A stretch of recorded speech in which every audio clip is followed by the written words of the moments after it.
यासारख्या असंख्य महापुरुषांना मी प्रथम वंदन करतो।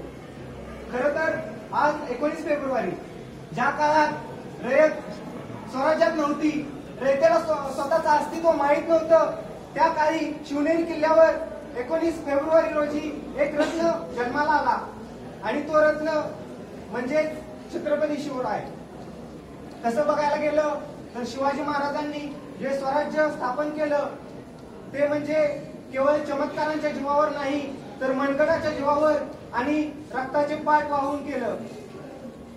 तसं पाहायला गेलं तर शिवाजी महाराजांचा इतिहास सर्वांना वेगळं सांगण्याची गरज नाहीये, कारण आपण लहानपणापासूनच ऐकत आलोय वयाच्या ऐन 16व्या वर्षी स्वराज्याची शपथ घेऊन तोरणा स्थापन करणारे शिवबा, त्यानंतर प्रतापगडचा रणसंग्राम करून अफजल खानाला पाडणारे शिवराय, शाहिस्ते खानाला पळवून लावणारे शिवराय, यासारखे शिवरायांचे अनेक रूप आहेत। शिवाजी म्हणजे एक व्यक्ती नव्हता तर सर्व सामाजिक, राजकीय, अर्थकारण या प्रकारे विविध पैलूंची एक वृत्ती होती।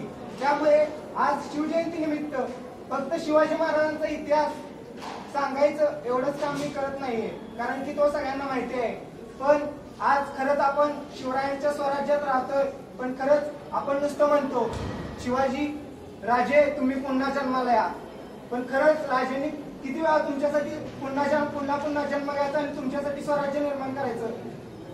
शिवाजी राजांनी पुन्हा येऊन जन्म घेऊन काय बघायचं तर कोपर्डी आणि इथं होणाऱ्या पोलीस सारख्या बलात्काराच्या घटना बघायच्या का, ज्या शेतकऱ्याला स्वयंभू करून सोन्याचा नांगर पिळून स्वतः बळीराजाचं राज्य आणलं होतं त्या शेतकऱ्यांच्या आत्महत्या पाहायच्या। छत्रपती शिवाजी महाराजांच्या स्वराज्यात सुईच्या टोका एवढाही पारदर्शक कारभार होता। आजचा हा भ्रष्टाचार आणि लाचखोरी बघायला शिवाजी महाराजांनी परत जन्माला यायचं का? आणि आपण शिवजयंती साजरी करतो, शिवजयंती साजरी कोणी करायची तर फक्त मराठ्यांनी करायची का? फक्त शिवाजी महाराज फक्त मराठ्यांचे होते का? आणि आपण मराठी शिवजयंती साजरी करतोय म्हणल्यावर दलित बांधव उठतात आणि म्हणतात आम्ही बाबासाहेबांची जयंती करणार, नंतर धनगर समाज उठतो आणि आपण म्हणतो अहिल्याबाईंची जयंती करणार। अहो पण या महापुरुषांना तुम्ही स्वतः काय वाटून घेतलंय का? छत्रपती शिवाजी महाराज, भारतरत्न डॉक्टर बाबासाहेब आंबेडकर एवढी थोर व्यक्ती, अहिल्याबाई होळकर ज्यांनी या अख्ख्या महाराष्ट्रात कोणीही पाण्याविना मरू नये म्हणून विहिरी ठिकाणी विहिरी स्थापन केल्या आणि 22 वर्ष राजकारण केलं एका स्त्रीनं। त्यानंतर महात्मा फुले, या थोर महापुरुषांना आपण वाटून न घेता आपण सर्वांनी एकत्र येऊन या स्वराज्याची जर पूर्ण सुराज्य असं केलं तर शिवरायांना आज या शिवजयंती निमित्त आदर वाटेल। असंच आपण इथून पुढे आज या आपण इथं सर्वांनी जमा होऊन एकच शपथ घेऊया की शिवाजी महाराजांनी स्वराज्य मिळवलं त्याचं सुराज्य कसं होईल आणि भ्रष्टाचारी आणि जे काही विविध चुकीच्या गोष्टी आपल्या देशात चालू आहेत त्या कशा बंद होतील यासाठी आपण सर्वांनी प्रयत्न करावे।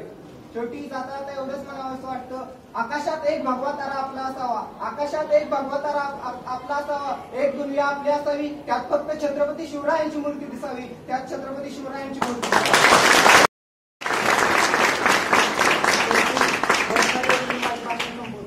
प्रौढ प्रताप पुरंदर क्षत्रिय कुलावतंस सिंहासनाधीश्वर महाराजाधिराज योगीराज श्रीमंत श्री श्री श्री श्री छत्रपती शिवाजी महाराज की जय, छत्रपती शिवाजी महाराज की जय, जय भवानी, जय शिवाजी, जय भवानी, जय शिवाजी।